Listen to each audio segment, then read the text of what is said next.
Welcome to part 2 of pole training in heels. Again, I have special guest Dakota, our local pole heels expert. Today we're going to talk about the mechanism of how our foot works like a spring.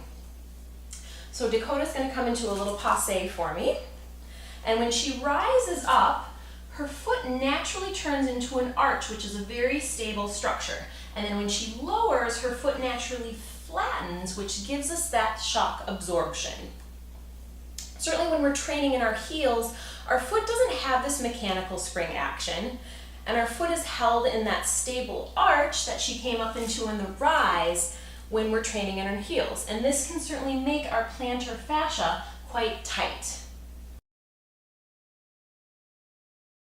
Because we don't get that mobility in the foot wearing heels, we're going to have Dakota use an exercise from the pole mobility curriculum. We're going to use the firm spiky ball under Dakota's foot for the plantar fascia. If you look at the plantar fascia, it's actually a really flat, dense tissue. So certainly if I'm just rolling it out, it may not do that much to actually mobilize the tissue. To be more effective, we're actually going to tack the tissue down, and we're going to do teeny tiny 3D motions kind of in one little spot. And that's going to grab the tissue to actually mobilize that fascia. After releasing the tissues, we're going to mobilize Dakota's arches with pole mobility 3D calf stretches. So now watch what happens to Dakota's foot as she does some trunk rotation. So as she twists, you can see she gets more of an arch, and as she twists the opposite way, she gets a flatten.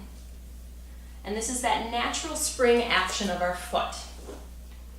We're going to use that concept for a dynamic calf stretch. So I'll have Dakota hang onto the pole in a calf stretch, and again watch the mechanism of her arch, and then as she comes back, the flatten. And these are great exercises that she could do both before and after pole training in heels.